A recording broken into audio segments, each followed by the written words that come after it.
Ladies and gentlemen, boys and girls, welcome back to So Floor, the official gathering place for newbies, novices, and OG diehard fans of the golden age of primetime. I'm your host, Jet, still viewing and reviewing the soapiest, sudziest primetime storylines of 1981. We're still in Dallas. We got to figure out what's going on with everybody. So whether you're new to this or true to this, sit back and enjoy. Hello, the kids. It's time to play outside or out of sight. No babe, no questions, suggestions, or concerns for the next 25 to 45 minutes. Everyone else in earshot, cool, quiet, or kicked out are the only options you have because we are watching our stories. Ladies and gentlemen, boys and girls, this is So Floor.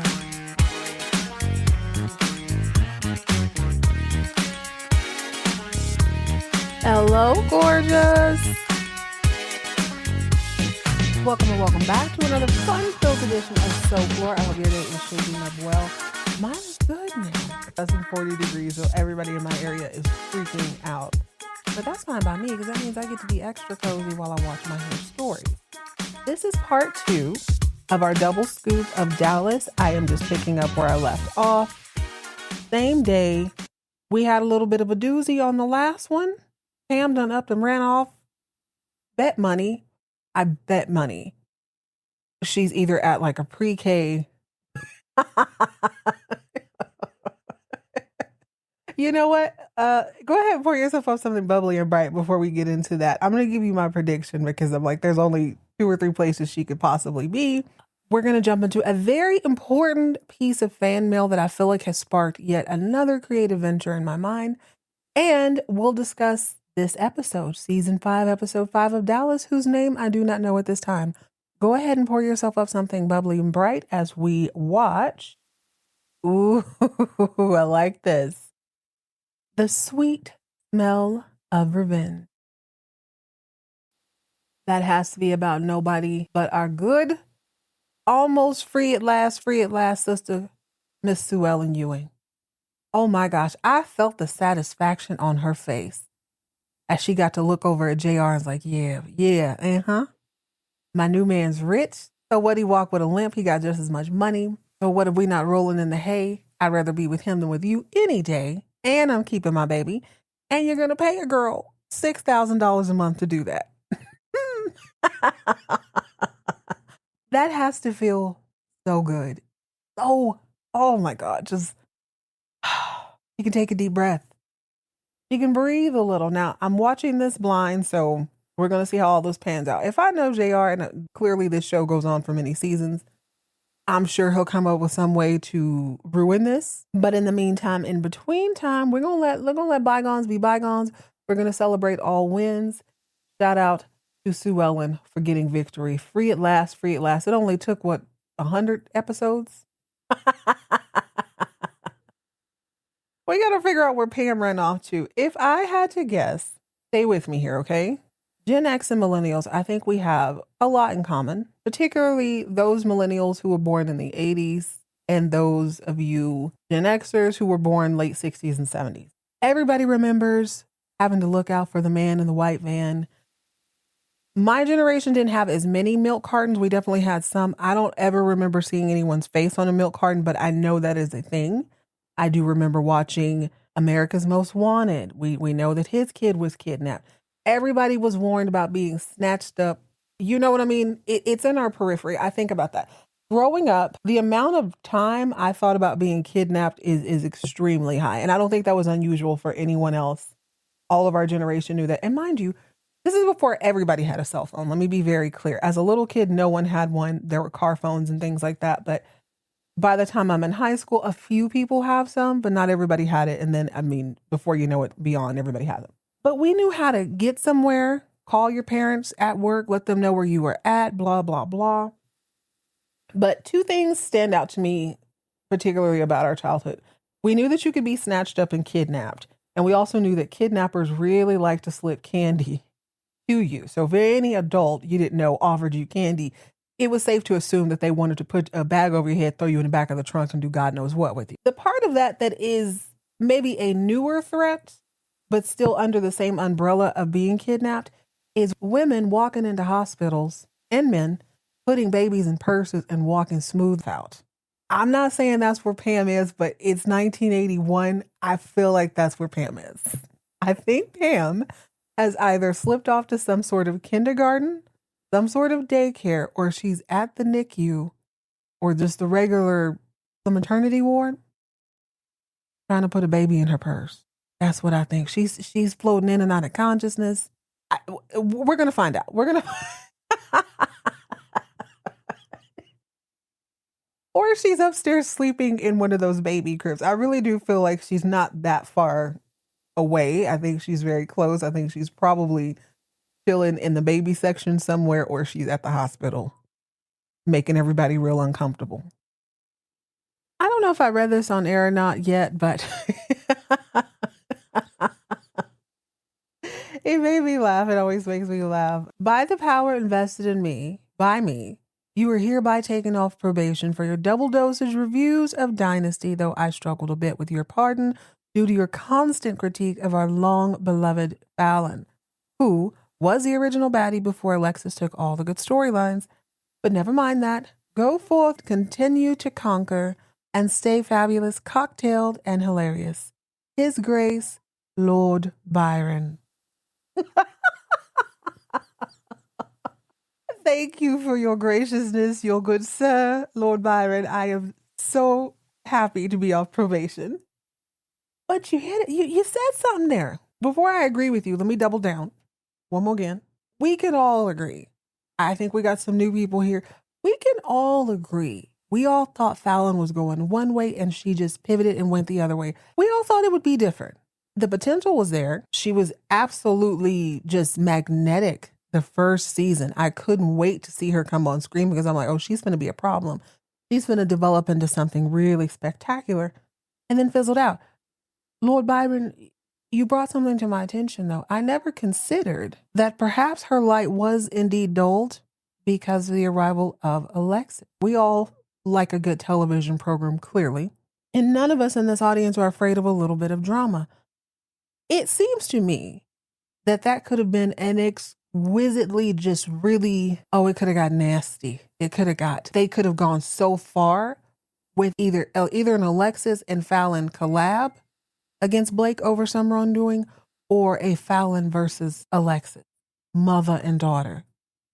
It could have really worked out, but I never considered that once Alexis showed up, the show shifted. Now, in my opinion, as someone who's brand new to this, not knowing the full picture, someone who started watching season 2 with the full expectation of the continuation of Fallon's reign on season 1, it was not clear to me that even Alexis was going to be the superstar. I mean, I had an idea because of the memes and stuff, but in my personal opinion, the Carringtons started to run a little bit stale season 2, and by season 3, you notice the big characters start coming in and they start picking up the storyline a lot. I wonder why that shift was made. Now that you say it, I can't unsee it, Byron. I literally can't unsee that. Alexis came in and she became the confident businesswoman. She married Cecil, cutthroat but charming. That's the thing. Fallon was not nearly as charming as Alexis is. So I feel like that could play off of each other really well. Fallon feels more cutthroat to me. She's a little slicker. She's a little younger. But them constantly sort of undermining each other could really work out. But they just sort of, I believe, Good Jupiter put it this way. They lobotomized Fallon at some point around season 2. And I think that's the best way to put it. That's so interesting. I thought of this on other shows, particularly on Dallas. It feels like Cam has also been lobotomized a little bit. Not that she's ever been that complex, but that she and Bobby going round and round, just sort of having one major issue that seems to be time every single season. They're not spending enough time with each other. It seems like she could be a little bit more complex. And I wonder, is it because JR is such a big star? You don't really need heavier storylines anywhere else. Sue Ellen is developing beautifully. I'm lying. I was going to say, I don't think I knew she was going to be as interesting as she was at the beginning of season 1. I didn't up until that episode where she had to sing Barbra Streisand in her bathing suit, but luckily she hadn't eaten carbs since 1963, so she looked amazing. The way she looked at JR and you sort of saw the humiliation that she needed to wear in order to be with him, I knew she was going to be a star. I knew she was going to be very, very interesting. I don't know how the fandom feels about her, but I can't imagine people don't absolutely love to watch her. They love to watch her suffer, but they love to watch her nonetheless. Anyway, you brought up a very interesting point, and I'm going to treat myself to a little side quest. I am going to allow myself 4 episodes of the new Dynasty because, number one, I understand it's not a continuation. There's probably not going to be any sort of spoiling of storylines. And I even thought about this. Even if they introduce new characters that maybe are old characters, how the hell am I going to know? I only know up until season 5. So if somebody weird comes out of the woodworks, fine. We'll figure that out in real time, I guess. But I'm curious to see if new Fallon is the Fallon that we thought old Fallon was going to be. And I really want to see how she plays off of Alexis. If Alexis is in it. I feel like they said Nicolette Sheridan is Alexis. Anyway, that got me to thinking. And I'd like to know what you all think. You can reach out to me in the show notes. If you're listening to this on your mobile device, there is a link in the show notes that says send us a text. You can send me a text. I will always acknowledge you and read it on air if you feel like if you're comfortable with that. Tell me in the text if not. You can send it to me that way, or you can reach out the old-fashioned way via email at soaplorepodcast@gmail.com. That's soaplorepodcast@gmail.com. I want to know if you feel like, whether it's one of the shows we're talking about now or another show, if you feel like the introduction of a new character sort of dimmed the light of another one. The more I think about this, the more I'm like, yeah, this happens more times than not. And I'm so curious as to why that happens. What's going on behind the scenes? Well, let's see what's happening on screen in Dallas. Season 5, episode 5, the sweet, sweet smell of revenge. Ladies and gentlemen, we are a whopping probably 14 seconds into this show. Because I generally skip the opening, even though Dallas doesn't, as far as I know, Dallas doesn't spoil anything at the beginning, and just press pause so I can figure out what the name of the show is. Within the first 20 seconds of this episode, we see Sue Ellen and her brand new paramour, Mr. Dusty, whose real government name is Steven, I believe. We see them pulling up the extra long driveway of the Southern Cross, hop out the whip, and she damn near floats out of the car. She is beyond excited. She is elated. Oh my God, I can't believe it. It's over. But something about this scene makes me extremely happy. It is so poignant, and I don't know if they did this on purpose. I tend to believe they did. When Sue Ellen was falsely accused of shooting her husband, she was arrested wearing a black and white Cruella de Vil realness outfit. They made her take off her lucite jewelry. They made her take off everything. She was humiliated, her big Zsa Zsa ring, everything. Black and white, put her in cuffs, and she had to just sit in that jail cell and rot for a little bit, only to be rescued, unbeknownst to her, by the very man who holds her up in this moment. It is so fitting that when she is finally granted a little bit of a divorce, it sounds like, at least this is the divorce before the divorce, that she be wearing the exact same colorway. She's got on a black, it kind of looks like a maternity dress, but let's just say it's a black double-breasted, sort of a tuxedo dress. She's got a stark white clutch, and her right shoulder looks like somebody put a little pig icing on it, but it's white. I love that she went to jail for something she didn't do and was locked up. She was chained up metaphorically, mentally, physically, and spiritually. And now she's free as a bird wearing the exact same colorway. I like it. I love this for her. If Sue Ellen is on cloud 9, JR is pretty near rock bottom, but he don't really want to go there. He has to make the very difficult phone call over to Jock, wherever Jock is, and tell Jock that things did not go his way in court, but he has a plan. See, this is what we're going to do. We are going to buy up all the oil in Texas. We're going to make sure that Dusty and them's refineries are good and empty. We're going to make them very, very desperate. Then we're going to trade all of the oil for John Ross. It is that important to John Ross Ewing II and John Ross Ewing I that John Ross Ewing III be back at South Fork as soon as possible. They're even willing, from what I understand, to spend millions and millions of dollars. This seems like a lot of work. I don't know how that would pan out, but If this man could be the first ever remote worker from a rotary telephone, I'd be a fool not to expect the best. Okay, so that's him. His little brother Bobby is not having so much good luck either. Remember, Pam ran off. I truly believe she is at daddy daycare, or she's at some preschool, or she's at the maternity ward in the hospital with a giant purse, probably a clutch, and somebody needs to keep an eye on her. But until we know where she is, Bobby goes to the last place anybody saw her. So Bobby's at the office, at the store, in Pam's office with her assistant and her boss. And her boss and the assistant, there's also a detective there, which is unusual now because we know that they usually make you wait 24 hours to report someone missing, which, God, I hope none of you listening ever have to go through that. That just sounds nerve wracking, especially if you just know something's wrong. But I can sort of understand why there's that long of a time frame, just in case somebody ran off, or maybe they're having a little date. You know, you never know. People do a lot of things they don't tell people about. And the detective is thinking the same thing. So they sort of go over the events of the day. The detective asks Bobby, well, I mean, was she acting funny this morning? Bobby says, not really. I mean, this is not like her. Pam's assistant corroborates that. She's like, yeah, Pam is super responsible. She's always here. I just can't imagine her doing anything crazy. Like, something is definitely wrong. Her boss agrees, like, yeah, that's not like Pam at all. She just never showed up upstairs, but she was here. The detective's like, y'all sure she was here? The assistant says, yeah, I saw her this morning. I saw everything. She's been here. Well, then the detective says, Mr. Ewing, does your wife tell you everything? Implying, like, I mean, is it possible she's out at lunch with Sancho? Maybe. Bobby says, no, that's not possible. My wife and I don't have any secret. Bobby also insisted the dude put a little gas on it. We need to get this ball rolling. You need to be looking for my wife a little harder than you are. We also learn within this brief exchange that Pam's car is still in the parking lot.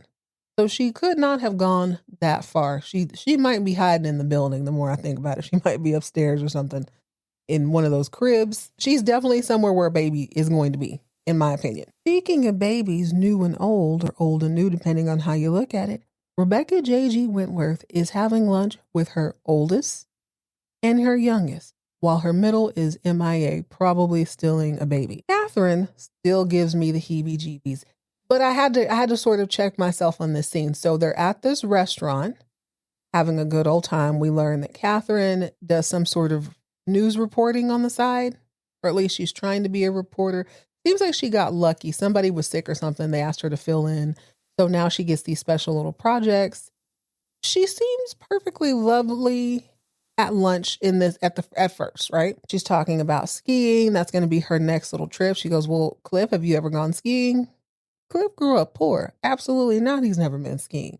He tries to make a joke about there not being enough mountains in Dallas, but he's like, nah, I've never been, and I'm actually kind of too busy to do that. Catherine wants to know what he does. He says he's the last of the dedicated civil servants. Rebecca chimes in and says, well, no, he's a very highly decorated civil servant. He is a wonderful businessman. He's a lawyer. He's a perfect administrator, which is why I gave him your father's company, Wentworth Tool and Die. Now, Catherine's eyebrows arch up for a minute. She's like, "Now say what? You gave him what?" I gave him Wentworth Tool and Die. Catherine says, wait a minute. My dad's first company, the very first company my dad ever started, you gave him that, huh? This is where this starts to get really interesting. Because Catherine mentioned she only knew about Cliff what was revealed in the letters. So up until, a couple weeks ago, maybe a month or so ago, she didn't know she had siblings. Now she finds out her mother had an entire life before she met her father, where she gave birth to 2 children and then never saw him again up until recent. Cliff thought his mother was dead up until recent, only finding out that he had a second sister a few hours ago. This is bound to be extremely messy. I have to see this from both angles. I can totally get where this girl, even though I don't like her, I don't know why I don't like her, I just don't like her. I can tell something's popping, even though her hair color is gorgeous and it looks so pretty with this like purple pinstripe silk shirt she's wearing. There's just something about her that is a little bit askew. Don't know what it is, but I know I know. This is the baddie. This is the villain. But think about where she's coming from. So you're going to give my father's company to your children who didn't earn it? The little girl's also, her thought is also that she goes, well, daddy always wanted it to go to somebody in the family. So maybe she had her eye on it. Rebecca's kind of blind to that. Rebecca says, well, yes, well, just think how happy he'd be that Cliff is running it. No, he wouldn't be happy because he didn't know Cliff existed. You waited till that man was 2 breaths away from a deep, dark death to even reach out to your kids. You looked at him in his face. Think about that. She looked him right in his eye at that event and said nothing. Pam called her just another lady in Houston. Now, I know she's trying to redeem herself, but this is extremely messy for all parties involved. This is going to get really messy. Also, kind of think Catherine wants Cliff a little, which is very weird. Well, let me be clear. I thought she wanted him up until this scene. Seems like she kind of wants to push him off the side of a cliff. Nah, she hate him for real, for real. She goes, well, I'm really happy for you. And you too, Mama. Sleep with one eye open. Matter of fact, send her back east. I don't like it. I don't like it at all. Speaking of baby sisters with questionable intentions, Afternoon Delight picks up Mitch better not have my money, and they take themselves down to the Dixie Burger joint, and she is ripping into him. Sorry, guys. By the way, I'm talking about Afton and Mitch Cooper. Afternoon Delight says, Mitch, listen, I understand you're noble and whatnot, but you're embarrassing. Did I or did I not tell you to put on some clean clothes, to not look homeless, and to go over there and let that man thank you for saving his wife's life?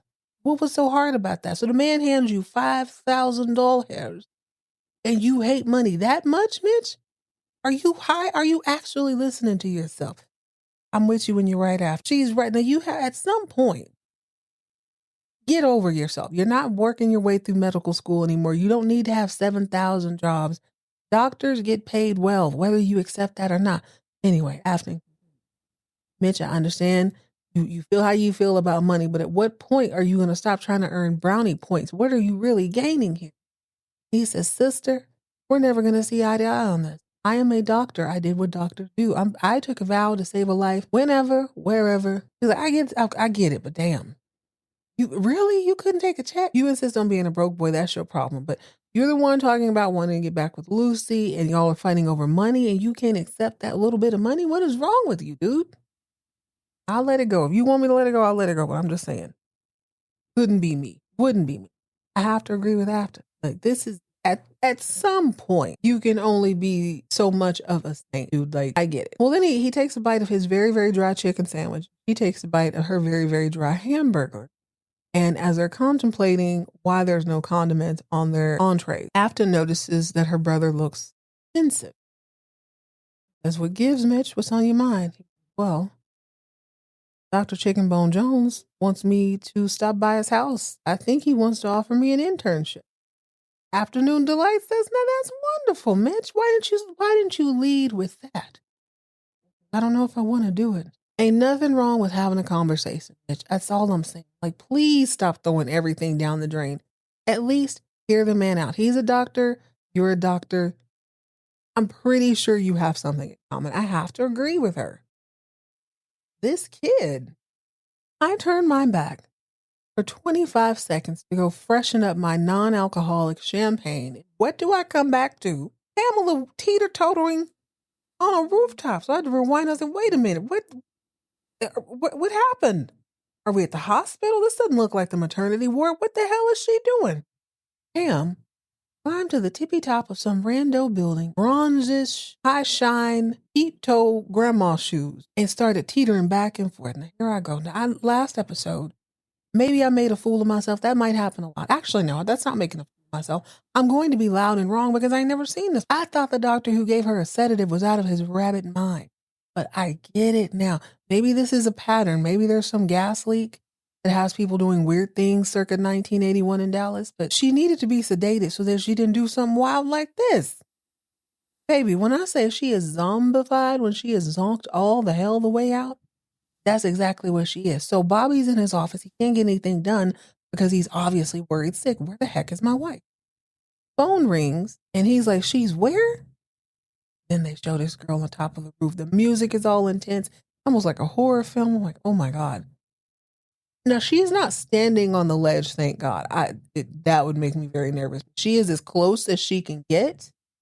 And let us not forget, just 3 or 4 short episodes ago, bad girl Kristen, rest in peace, tripped and fell to her death over something just as shallow. So, I mean, that's what'll get you. Those little ankle biter balconies are wreaking havoc all over Dallas. So, needless to say, Bobby's pretty concerned, especially since there's no pool for her to splat a tat on. It's going to be straight concrete, straight caliche. Maybe she'll get lucky and land. I'm going too far. I'm sorry I said that. So, anyways, Bobby arrives at the scene. There are tons of people on the ground freaking out. He runs all the way up the steps. Now, he's wealthy, so he's getting a lot of passes. Other people are being pushed back. He's not. He runs up. He doesn't even show any ID or anything. Runs all the way to the top of the building. Maybe he took the elevator. I'm not sure. But when he gets up there, there's a cop just sort of chilling, damn near just on his lunch break, like, oh yeah, don't go over there. Don't say nothing to her. She goes inch towards the edge of the ledge. Anyway, he tries to talk. And once again, it's almost as if she can sort of hear his voice. All of a sudden, he just wailing. No, no, no. Yes, he's like, oh my God, I gotta do something. So he tackles her. It's not funny. It's not funny, but he spears her on the side. She falls back. Mind you, this is a gravel roof, so they are definitely going to feel this. But it's okay. Shout out to the acting. I said also on the last episode, I thought that Dallas probably were the serious as far as actors goes, and that's not a dig. That's like saying, imagine this is a classroom full of A honor roll students. Like somebody's going to be more serious. That's all I'm saying. They're all very wonderful actors. But she really showed her acting chops just there. I really felt that it was a wail of despair. Like she's looking over a grave or something. She's wailing so hard. So, Lord, that was not on my bingo card for this episode. I just knew she was going to be in a baby crib acting like a baby. So this sounds like this is going to be the second Ewing woman who needs to go into sort of asylum. I think the Department of Family Services needs to get over to the Ewing Ranch post-haste and figure out why these women keep going crazy. Pam has just earned herself a one-way ticket to an insane asylum or mental hospital. That's a better way of putting it. Something needs to happen. Why is it always the women who marry into the family who have so much trouble? If I were Donna Moneybags Culver, I would look to my left and my right. I would pack me a bag and I would get skedaddled. I'd get my $10 million out of the bank and I'd never turn back. You're not going to run me up the wall. That's what you're not going to do. All jokes aside, Bobby is absolutely out of his mind. Like, what in the actual? Pam, honey, you're okay. She just seems to look up at him as if it was a bad dream. She's like, okay, bet. I'm just going to take a little nap. You do what you need to do.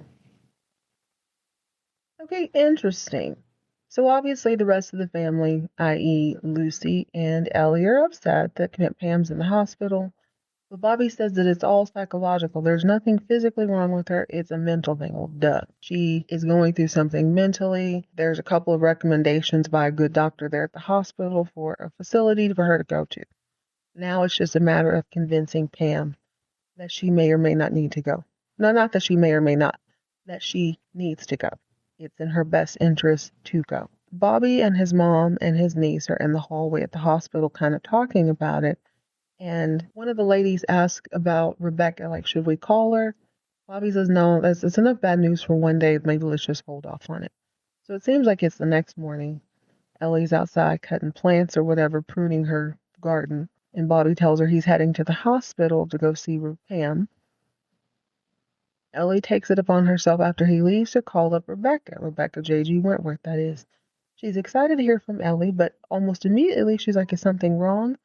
Ellie says, well, I'm going to be in town. I just hadn't seen you in so long. Can I come pick you up in about an hour? Sure, absolutely. Now, why she didn't tell her over the phone? Maybe that's just not how Ellie does business.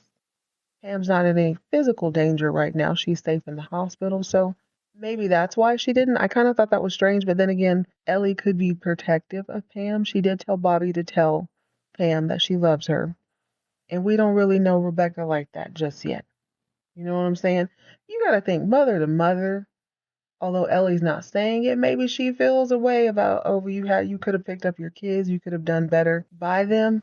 But Ellie also had a thing with Digger Barnes and chose to leave him too. So, I mean, it ain't exactly the pot calling the kettle black. It's more like it's It's more like the milk foamer calling the toaster an appliance. So JR is plotting and planning. It is important for me now to stop calling Dusty's daddy, even though I'm gonna call him Dusty's daddy one more time.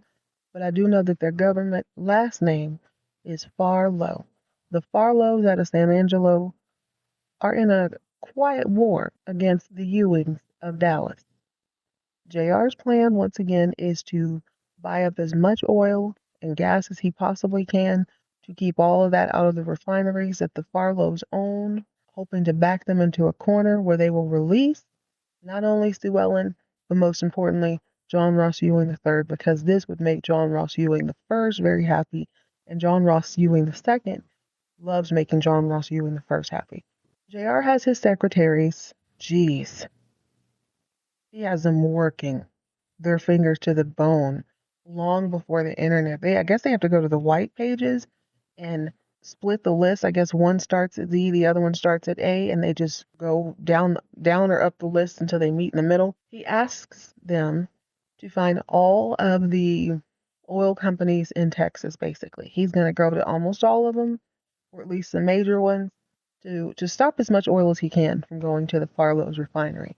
He has very, very astute, very hardworking secretaries. They get him the list by end of the day. So the next morning he flies out to Houston and he starts with letter A. He goes to this deal. He goes to the guy and says, let's just call it APCO, ARCO, something like that. He says, I will pay you $1 more, blase, blase. You'll get a check for $50 million. The guy says, I'm not going to do that now. The contract with the Farlows is over in a couple of weeks. Why don't you just relax until then? And then you can buy it outright, free and clear. And, $50 million sounds like a wonderful, wonderful deal. That's the best deal I've ever gotten. I'd be a fool not to take it. JR is super pleased. He's like, cool, let's just keep this on the low until it happens. I don't want Farlow knowing about this beforehand. And the guy said, cool, I can do that. JR tells him, okay, 2 weeks, you'll get a check, you can pick it up yourself. The dude's like, no, I don't think I'll do that. I think I'm skipping town. Not just like going on vacation. He's like, I'm moving away from Houston because I don't think this whole deal is going to make Mr. Farlow happy. And I've seen that man when he's not happy. I don't want to see it again. So I'm like, okay. Now, rewind just a little bit. Let's go talk about Miss Sue Ellen. Freedom looks wonderful on Sue Ellen. Freedom on Sue Ellen looks like an electric blue halter top bathing suit, fresh pair of nylons, and some old lady sandals. As she decides she's going to take a dip in the pool with them nylons, baby. She goes in to swim. Dusty and Dusty's daddy, Mr. Farlow, come out of the house, and they're talking about his recovery, how he's doing well. His dad is saying, dude, you look better and better every day. Can't you tell you're feeling better? You're walking better. Everything is coming around. Dusty agrees, but he's still walking with a limp. He's massaging his thighs. It's worth noting he's in his swim trunks, and they are the 80s swim trunks. So they are very, very short. Sue Ellen sees him, pulls him in the pool. They're laughing and having a good time. And at first, Dusty's daddy is smiling, but then his smile starts to fade a little bit. Now I'm like, I wonder. He doesn't seem like he has a temper to me, but he just seems sort of metally. When it comes to his son, I understand why, but also stay out of his non-existent sex life. Like, it's really none of your business. But now I'm like, is he a little bit gangster? Is he cartel for real, for real? I hope so. I kind of like him. The more I look at him, I'm like, yeah, that's a villain. No, he didn't look like a villain, but he looks like he could make a good villain. No, I'm not. No, I don't think so. Actually, I don't think so. He seems very kind, but he's also a businessman, and I'm sure he's going to be plenty pissed when he finds out about JR. Maybe not a villain, but a powerful man. So I expect this to be a challenge. When I think about the way he has protected Sue Ellen and the baby, he's like, okay, yeah, I'll play with you. I'll mess with you. I'm the one, try me. But he doesn't seem like he'd go out of his way to do anything crazy. It's me, stutter stepping on the villain trope. I don't think he's that, but I do think he's going to be a problem. I really do. I'm going to try to give us 20 more minutes. Oh my. Okay, things just got real interesting. Let me rewind a little bit. Pam wakes up in the hospital. Lady doctor comes in and they have a conversation. Doctor is a psychiatrist, so she's trying to get to the bottom of Pam's issue, but she's not pushing her. She's being very gentle because She also has an ulterior motive. She needs her to agree to go to this facility so that she can be watched. She asked Pam, when did you start feeling so down, my dear? What happened? Pam says, I don't really know. I don't know why I feel like this, but in a lot of ways, I felt like this since I was a little baby. The doctor encourages her to go on. I felt this way because my mama left me as a baby. What did I do as a baby to make her want to leave? She tries to shake it off really quick and is like, I know I love my mom. It's not her fault, but I just feel weird. The doctor says, well, you have a wonderful marriage, you have a loving husband, you have all these wonderful things in your life. What recently made you start feeling it this way?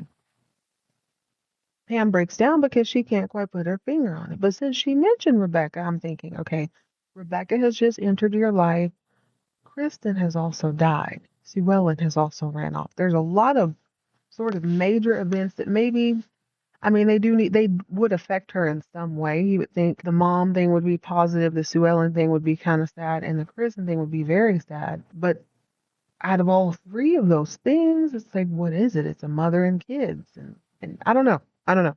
And neither does Pam. But the doctor talks to Bobby privately and they discuss Pam's current state. Doctor gives the recommendation of her going to, I think it's called Brookwood or Brooktree. Brooktree, I think is what it's called. Your wife needs to be in Brooktree. She is severely depressed. And I think she needs 24-hour care. That way she can work out whatever she's going through. She'll be in a safe place. There'll be someone there 24 hours a day. Peace of mind and good practice. Bobby tells the doctor, well, she wants a baby. Do you think that's part of the problem? Do you think that's what's making her so sad? The doctor says, no, we didn't talk a lot, so I can't really say, but I would say that a baby is usually a sign of something you're trying to fix within yourself. Maybe Pam feels like if she can pour her love out to her baby, it'll fix the love she feels like she missed out on. Something to that effect. The doctor does not think the baby will fix anything because whatever the underlying issue is still there, and that's what they need to work on. Bobby agrees. Now, Pam goes home. She rests. She wakes up. She's still very lethargic. She apologizes for her state. Bobby tells her that's not necessary. He explains to her about the hospital, and she says, yeah, the doctor asked me about it. Do you want me to go because you think I might try to kill myself again? Yeah, probably. But that's not something you want to say to somebody. I guess this is a rock and a hard place. It's a very difficult conversation to have because this is, number one, so unlike her, and number two, you don't know what's really going on. You don't know what words will push her over the edge. So yes, people are walking on eggshells. He says, honey, I just want what's best for you. And if it's 24-hour care, then I think that's what we need to do. I just want you to be taken care of because I love you. Okay, so while Bobby's taking care of all of that, we have two real brief scenes with good old Nunu Ewing, Mr. Ray Krebs, and then the other one is with Mitch Better Not Have My Money, Mitch and Dr. Chicken Bone Jones. We'll go to that one first. Dr. Chicken Bone Jones, who is Choke and Chelsea's husband, I don't recall his government name, we'll figure that out later, invited Mitch back after Mitch turned down the 5K. He's like, well, come talk to me. I'm a doctor. Obviously, we'll talk Dr. Steph. Well, originally, when the Dr. Chicken Bone Jones met Mitch, he asked what sort of medicine he was going to study. Mitch told him he was going into research. Actually, he's not going to practice in that other way. The doctor had mentioned surgery, thinking, oh, I thought all you young guys like surgery. Mitch is like, no, I never really, I did a little bit of medical school, but I never took it very seriously. So Dr. Chicken Bone Jones says, Mitch, have you ever considered plastic surgery? It's immediately thinking big boobs and Brazilian butt lifts. He's like, nah. That's kind of not my bag. And I thought the same thing. Like, yeah, he's not into making housewives hot. That's definitely not his thing because that's a lot of money. The doctor says, no, sir. I'm talking cleft palate repair. I'm talking fetal disfigurement repair. I'm talking burn victims, that sort of thing. Think about the satisfaction. Think about the joy on a parent's face when you fix their child's cleft palate, or a burn victim who gets their life back by having their features restored. It's a beautiful thing. You are bringing people back to life. I think you should consider it. My hospital's already approved for interns. I'd love to have you. Just think about it. I think you got what it takes. Mind you, all this comes from him saving a woman who choked down some fire wings during happy hour. You know, Mitch, this is one of those things. When you're talented, the doors are opening for you. That seems like a viable option if he's into it. I don't think there's a losing hand here, especially if he's never practiced surgery. I feel like surgeons really want to be surgeons. It isn't something you just wake up on a Thursday and decide, yeah, I'll do that. I think the other way around would work if you were originally thinking you were going to be a surgeon. You're like, nah, I'm more into the research. I want medicine to take leaps and bounds because of the information I'm putting together. Either way, Mitch sounds like he's about to come into some money. Now, on the other hand, Mr. Ray Krebs and the Bolo Don Juan himself are at the Cattlemen's Club with some rando out of San Antonio wanting them to go into another land deal. Now, this is very short, very to the point. Neither Punk Anderson nor Ray Krebs are ready to jump in bed with this guy straight away, and they tell him as much. Give us a little time to think about this deal. He says, okay, don't take too much time. Well, he leaves. I'm looking in the background because I'm seeing the waitresses. And on this show, and on some of the other ones too, I do like to see what the waitresses are wearing, waiters and waitresses. Sometimes they're wearing like tuxedos, sometimes they have on leotards. Now, in a snazzy place like La Mirage, I guess it's snazzy. No, it's a resort, right? Like, it's cool. Why they wear shiny tuxedo tops, I don't know, but I love it. I think everybody looks freaking amazing. At the Cattlemen's Club, just in your mind, what do you think a Cattlemen's Club waitress would wear? Cattlemen's Club is a bunch of rich oilmen having cocktails and lunch. That's it. I don't know what I pictured. I pictured just a standard, skirt and blouse. Something maybe with buttons because it's a little bit more of a snazzy establishment. No, they are in leotard panties. They're in basically nylon drawers, nylon stockings, and milkmaid tops. Picture all this in burnt orange. I know. But it's the first time I've ever noticed that. I'm like, why is everybody's breasts all the way out? Why is there so much cleavage? Why do you need 10 pounds of tits to serve alcohol in this establishment? And where are your pants, for crying out loud? I don't know. Just food for thought. If you happen to watch this episode, I've never noticed that before. They've been in the Cattlemen's Club many times. I ain't never noticed them in milkmaid tops and virtually no bottoms. JR is running around town collecting money, collecting tanks, and collecting oil. He goes to a banker who's happy to see him and he says, hey, I need to set up some 90-day loans. I need a set of 90-day loans, is what he says. And the banker still seems happy, like, cool, for how much? JR says $200 million. I don't know if he means I need several $200 million loans or I need several loans accumulating to the total of $200 million. That I'm not clear on. But the banker looks really nervous, like, dude, we don't have that much money here. JR tells him, fine, just give me what you can and maybe call around and see who else can give these to me. The banker smiles. He seems relieved. He's like, I can do that.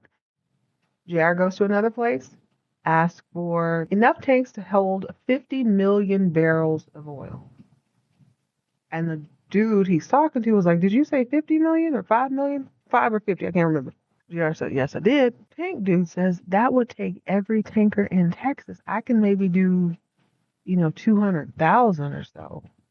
JR says, cool, whatever you got, I'll take. So he's running around just accumulating stuff to take down the Barlows and get his baby back. But speaking of babies, this is, okay, let me collect myself because this came out of left field. I wasn't really expecting it.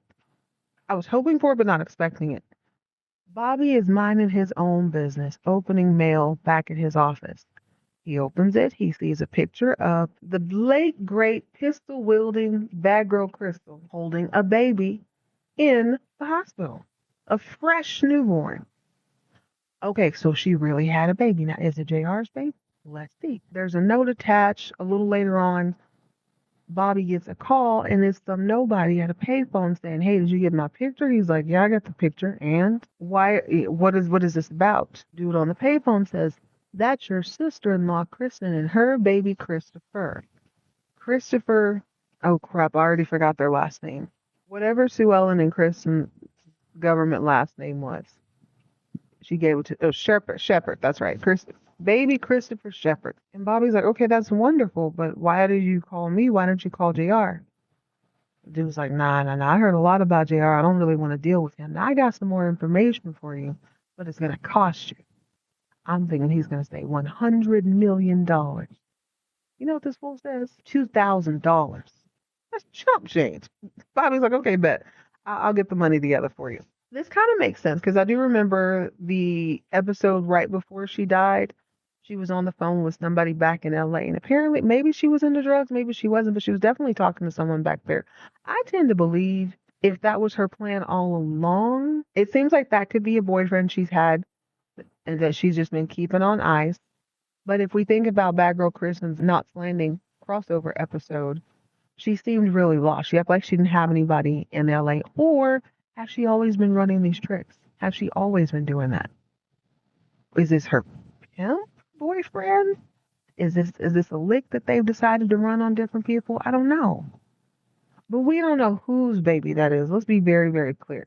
Because she could have been pregnant that whole time that she was in Dallas. And then she told that other guy, the older man, that was his baby. He's been sending her a check. JR's the one who put her up in the hotel. Who knows how many people are involved? But at the end of the day, there is a baby. Do you think good old Bobby is going to be like, hey, give me that baby, then I can get my wife out of this mental hospital? I don't know. That's kind of messy. That's real messy. JR is on the phone telling Jock all about the things that he's done to bring down the Barlows. And I guess on the other end of the phone, Jock is like, dang, you spent a lot of money. Are we going to be paupers? JR says, no, Daddy, will never be paupers, not as long as the price of oil is rising. So this seems like, yes, it's very expensive. Yes, he's doing these loans because he said he had collateral. I didn't actually consider that maybe this could be dangerous financially. I was only thinking about Daddy Barlow now. Interesting. It has to be poignant because JR looks at the camera and says, Daddy, the price of oil will never go down. And this is what, 1981? Okay, well, yeah. We'll see. Okay, not much left. Only thing going on. Dusty has a theater room. Is what they call it? Projector room is what they called it, yeah. He likes watching himself back on the rodeo circuit. It seems like a very melancholy or love and loss type episode. He's mourning the death of his rodeo career. Although Sue Ellen says, dear, I mean, you're walking, who knows? You may be able to do it again. I don't know. Something about it hasn't thrown off. Apparently he's been going up to the projector room every night since JR and Ellie came and tried to kidnap John Rasmussen III.